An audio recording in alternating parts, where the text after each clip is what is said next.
Perfect. Fantastic. So today we have Athena Peters, who is the co founder and president of Rainbow Unicorn Games.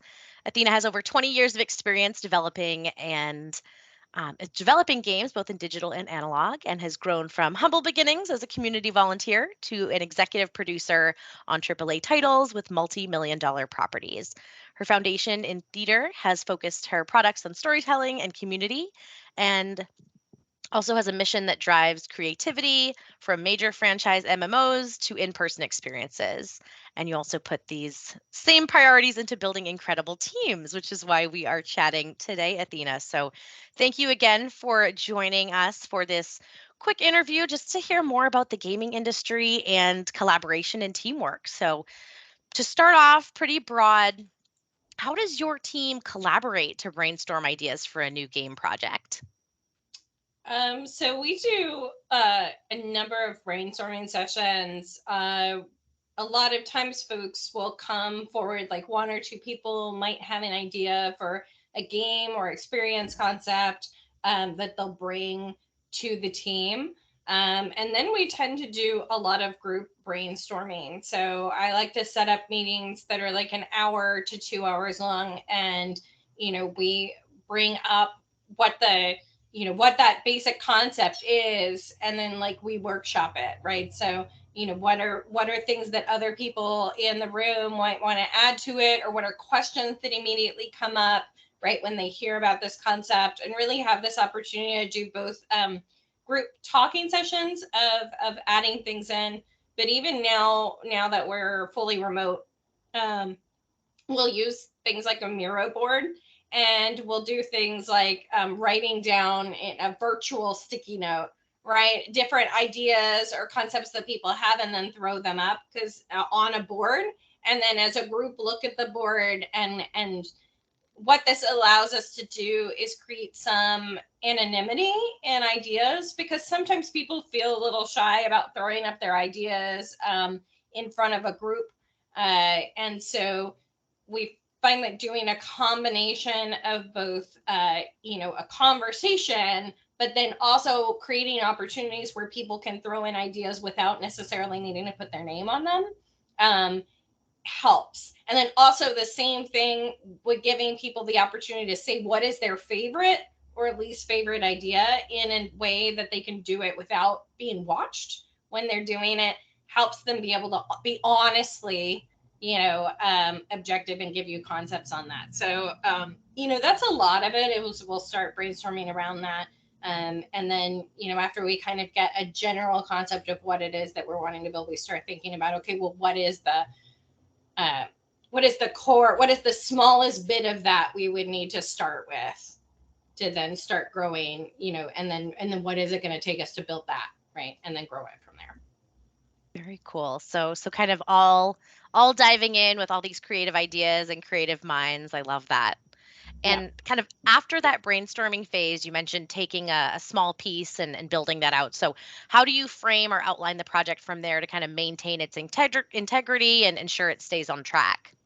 Yeah, I think one of the biggest things, especially for game development and in game development in today's world where there's a lot of opportunities to do like early access or soft launch programs or whatever, where you can put your game out there and already get player feedback before you grow it further, is like the key to that is really boiling down your gameplay to what is the core game loop.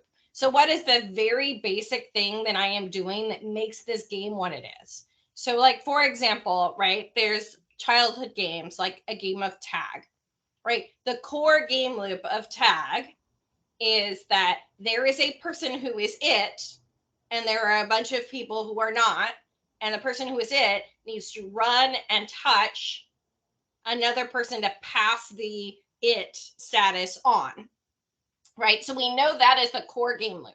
And anything that we change about tag or anything that we add on to tag, it always kind of has to have that core base to it, or else it's a different game entirely, right? And so any game concept that we come up with or we work on, right, we always have to boil it down to what is that core of what makes our game, right? So similar to that, and then you structure out from there, right? But yeah, just being able to figure, okay, what is the core? What do we need to build that core?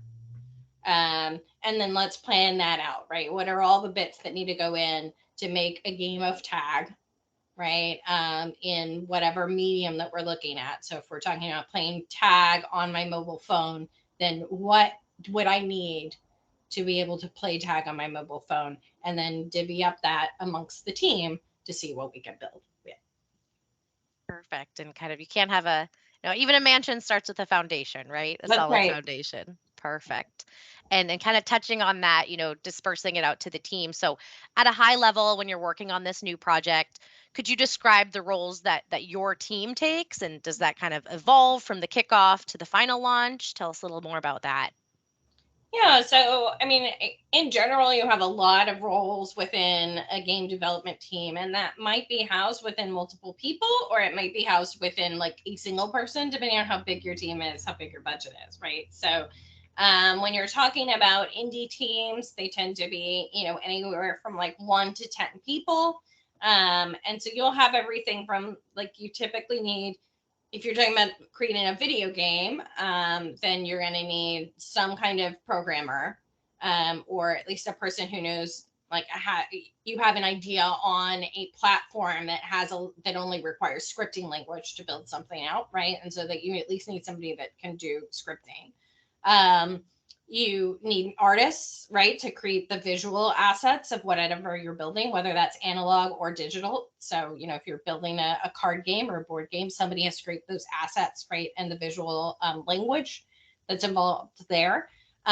You're always going to need a designer. So, who is thinking about that core game loop? Like, what is the actual activities my players are doing every day, and how what are the systems I can put in place that make that more fun or less fun. um, so we have our and then you usually need some kind of organizer, right? So depending on what project management processes you're working through, it might be a scrum master, or it might be a a formal project manager, but somebody who's keeping track of like what are all the things that need to be done to get us from point A to point B, and does everybody know what they're doing, and make so that we have a plan, right, to get to the end. Um, and so you'll find that early on in a development process, a lot of those roles are being handed back and forth. Um, I like design to be a thing that pretty much everybody kind of has an input in the general concept and design of whatever we're building from the get-go, and then it moves into the hands of the actual like design implementers once we've decided like what is the core, what is our general structure.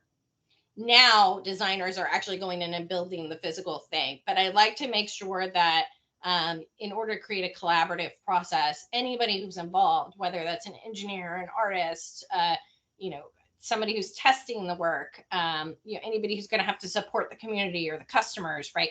If they're all part of the design process from the beginning, you're going to get a richer experience. You're also going to find some of those setbacks you might run into early, right? So if a programmer is sitting in the room, they can be like, oh, well, I'm going to have a really hard time building out, a structure with, 10 different systems all like feeding off of each other. But I could probably give you something that looks and feels like that, but really only has 3 systems in it, right? Um, and so things like that get discovered when you're making sure that multiple skill sets are included in that early brainstorming process.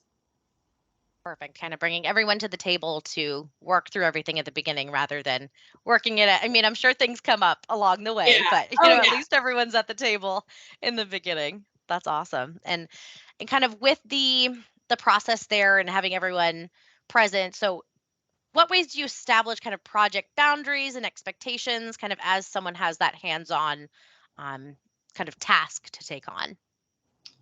So establishing project boundaries and expectations, I think that's often a thing to come together anytime you're building a new team. And then, like, it's usually a good idea to do regular check-ins, like every couple of months, make sure everybody's still happy with the role that they're doing and knows what's expected out of them. So there's some formal process that you can look into. So there's a system called RACI, which is like RACI. It's like responsible, accountable. I forget what the C and the I are, but basically, like, you can go down each one of those things and be like, I is an informed. So, and I think C is maybe communicated too. So, usually have somebody who's like, there's the person who's responsible. This is the person who's actually going to be putting a thing in. And at the end of the day, if it didn't get put in or didn't, right, it's up to them, right? It falls back on them, right? Um, accountable is probably somebody who's helping out that responsible person, should be still very involved in it, but isn't the person I'm going to go to, right? If something goes wrong. And then you've got the people who need communication about it, or they need to be consulted on it. That's what C is, consulting. So, right, like these people. So, like, if I'm building something in design, I probably still need to consult with art and engineering to make sure that my idea is going to work, but they're not actually implementing the design itself, right? I'm still responsible for it, but I need to consult with them. And then there's informed, which is just like any of your stakeholders. So, like, if I'm going to be, building out a new system, right? The product manager probably needs to know, the project manager needs to know, QA needs to know, customer support needs to know. All those people need to know, but they're not necessarily building it. So I suggest oftentimes, like, coming up with some kind of like plan for each of these features or each of these aspects of our game. Here's the responsible person. Here's the right, like, and breaking that down so that it's very clear who needs to be communicated to when. And then also when you come back to it and you're like, hey, all of the 3D art assets didn't get put into the game. Who was supposed to do that? You'll know who to go to instead of just looking around the room being like, anybody, did anybody have that, right? So anytime you come up with a new, and that's, anytime you come up with a new thing that needs to be put into your game, it's always important to go, okay, we all know we want to do it, but who's raising their hand to make sure it gets done, right? Very important, because a lot of times in group situations, right, people are like, this all sounds great, and then nobody takes ownership of it. Right? Absolutely. Setting those kind of guidelines, right? And seeing, who's going to be assigned to what and having that plan at the get-go. So I Yeah. love that. And as like you mentioned, everyone's kind of, all these ideas. So if creative conflict arises, everyone has so many great ideas and we have one game to fit it in. So how does your team kind of manage that professionally and make sure everyone's respected and still have that creative aspect?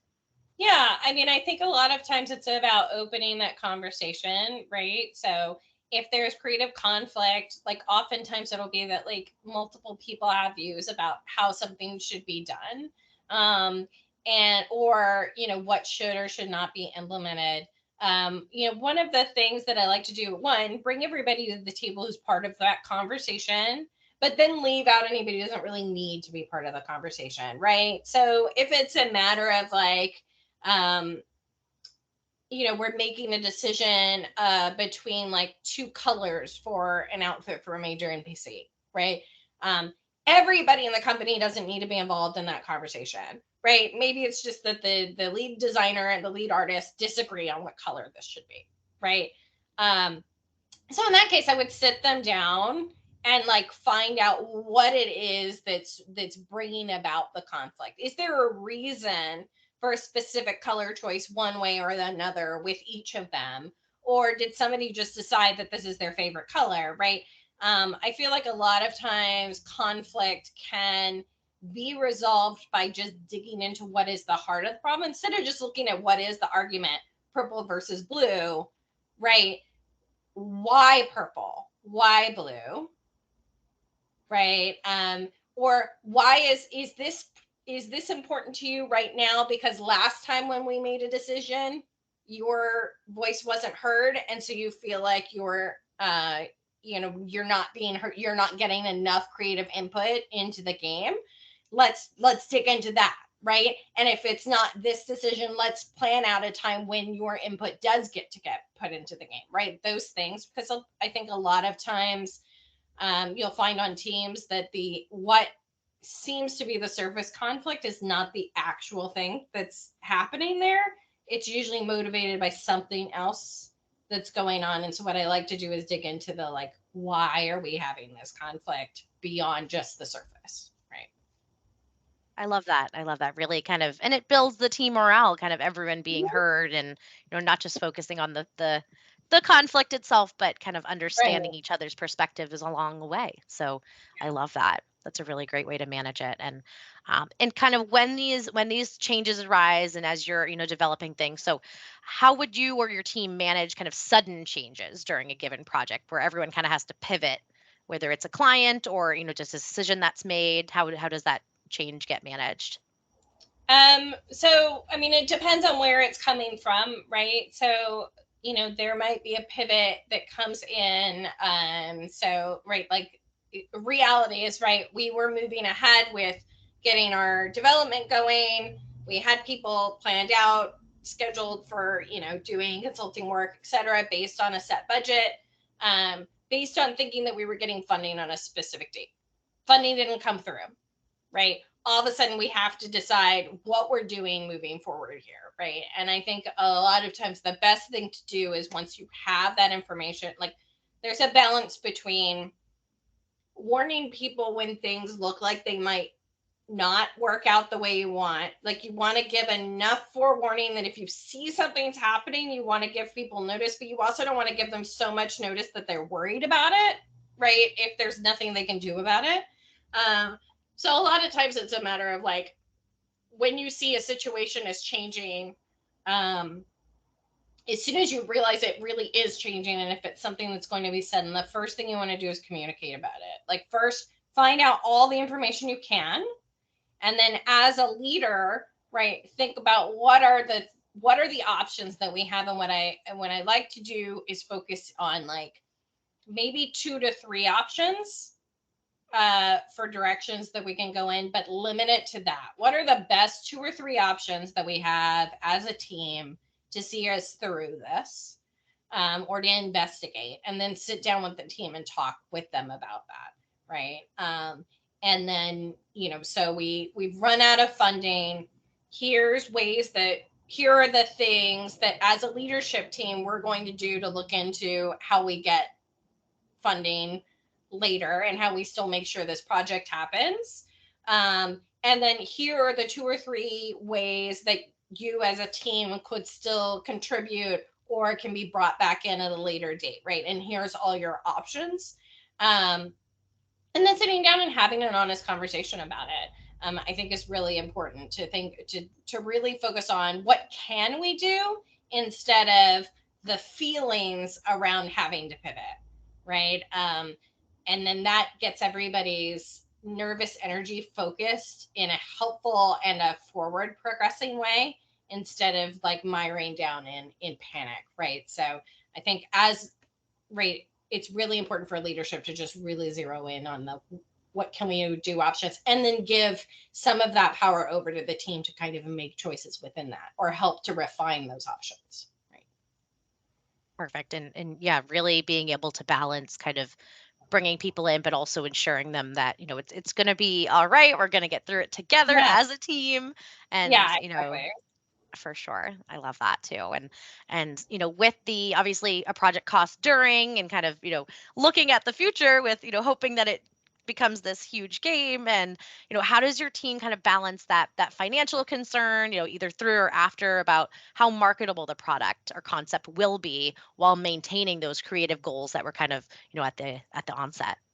Yeah, I think one of the things always important when thinking about marketing your game, and this is something that I deal with, I'm a consultant too, right? And I consult with a number of clients, from people who are making games already every day, big gaming companies, to people who are just like have never made a game and are like, you know what, it would be fun to make a game, and I have money to do it, I'm going to build it. Tell me what is happening here. um, and down to my students, like the thing that I'm always say is, if you want to, like, it's possible you can make a game, put it out for free, never want to make money on it. Cool. Build whatever you want in that case, because really you're just building it for you. And that's great and that's valid. And there might be people who love it. So do it. Right. But if you are building this game and expect to be able to pay yourself or a team, you need to be thinking, who am I building this game for? From the very beginning, right? Who is the person who is going to play this game? Or who are the couple of people? And so there are a couple of processes about building your player profiles, and I highly recommend you do that very early in the game development process. And it's about saying, who is the person who's going to sit down and play this game and love it the most? And know everything you can about them, and then find out, for marketability, do they exist? Are there enough of them out there in the world? How are you going to reach them?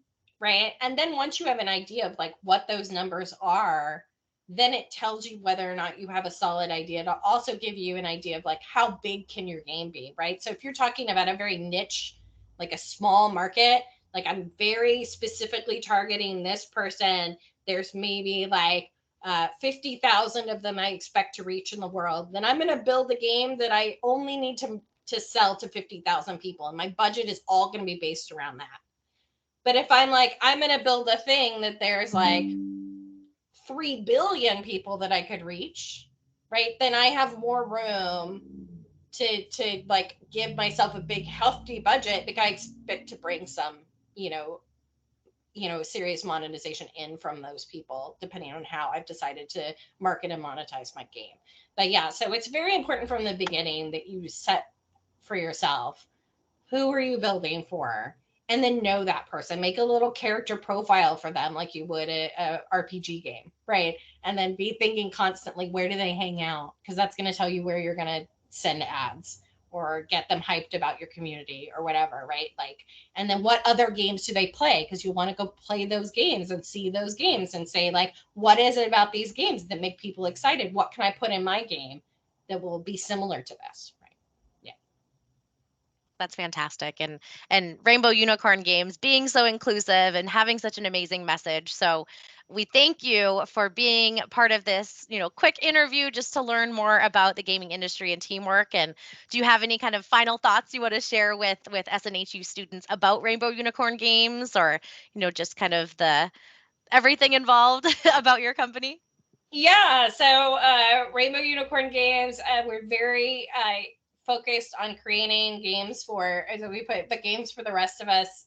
So we've been building games for, straight white men ages 18 to 35 for our entire careers. And now we want to make games that, like, for the rest, right? Other people who want to see themselves in games, who want to see their stories told in games, with a focus on the female market, but also other demographics, the, queer, non-white, right? Other demographics and stories, that don't get told as often. And so, definitely if that is something that's interesting to you, that kind of, story, follow us. Hopefully, we'll be in a place where we can be hiring in the next year or two. So, if you're looking to work in a space like that, where we're really considering, our employees first and what they need and taking care of them, then, keep us. Join our Discord, follow us on the social media, and when we have openings, then like let us know if you want to be with us or work with us, and we'd love it. Perfect. Be a part of that rise. I love it. I Yeah. love it. So, again, we appreciate your time and such amazing feedback from our questions, and we just appreciate everything that you're here to do in supporting SNHU students and just the gaming industry overall. So, thank you so much, Athena. And we will wrap up the interview now. Stop that